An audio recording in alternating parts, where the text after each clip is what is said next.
यहाँ माटोको मलामी जाने बेला भइसकेको छ। माटोको मलामी जानका लागि चाहिँ सबै रूपमा चाहिँ किन माटोको मलामी जाने भन्दा माटो बिग्रिरहेको छ र हामीले पनि बिगारिरहेका छौँ। प्लास्टिकको प्रयोग गरेर पनि बिग्रिरहेको अवस्थामा छ। खेतीको उत्पादन बढाउनका लागि चाहिँ मल्चिङको प्रयोग कारणले पनि माटो बिग्रिरहेको चाहिँ हजुरले यहाँ देख्न सक्नुहुन्छ। हामी सबैले मल्चिङको कुरा गर्छौँ। मल्चिङको गरिसके पछाडि चाहिँ व्यवस्थापन गर्दा गाह्रो हुँदाखेरिको अवस्था चाहिँ यहाँ हजुरहरूलाई म देखाउन गइरहेको छु। मल्चिङलाई अब हामीले सबैले प्रयोग गऱ्यौँ। प्रयोग गरिसकेपछि व्यवस्थापनमा कमजोरी छ अहिले सबैजनाको समग्र रूपमा हेर्दै गर्दाखेरि चाहिँ यसको अब यो टुक्राटुक्री हुन्छ। एक दुईचोटि प्रयोग गरिसकेपछि चाहिँ टुक्राटुक्री भइसकेपछि यसलाई अब यो हतपत्ती कुँदैन। नकुहेपछि यसलाई कहाँ लैजाने के गर्ने यो भएर किसानहरूले यसरी जोत्नुहुन्छ। यी जोत्दाखेरि यो माटोमा प्रदूषणको निम्त्याउने काम चाहिँ अहिलेका रूपमा मल्चिङ प्लास्टिक मार्फत चाहिँ भइरहेको छ। माटोमा कसरी प्रदूषण निम्तिरहेको छ, कसरी माटो बिग्रिरहेको छ त्यो कुरा म देखाउन गइरहेको छु।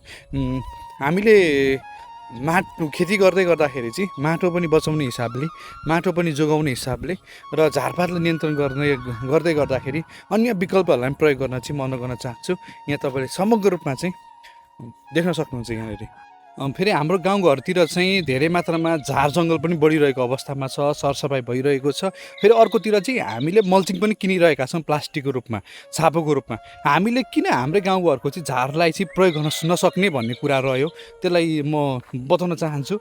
त्यही भएर चाहिँ हामीले हाम्रै गाउँघरमा रहेको जङ्गल बढिरहेको छ, झार जङ्गल आइरहेको छ, त्यसलाई व्यवस्थापन पनि हुन्छ, सरसफाइ पनि रहन्छ र साथसाथै चाहिँ हामीले प्लास्टिक खरिदमा जुन रूपमा पैसा विदेश पठाइरहेको छौँ र यो लगभग हामीले चाहिँ पैसा हालेर चाहिँ माटो पनि बिगारिरहेका छौँ।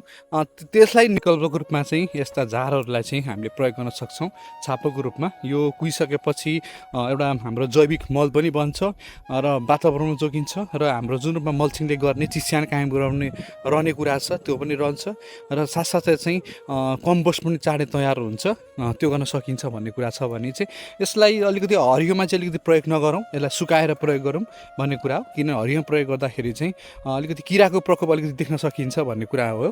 त्यही भएर सुकाएर प्रयोग गरिसकेपछि चाहिँ धेरै मात्रामा जैविक मल पनि तयार गर्न सकियो, वातावरण जोगिन सकियो भन्न हजुरहरूलाई म अनुरोध गर्न चाहन्छु। हस् त, धन्यवाद।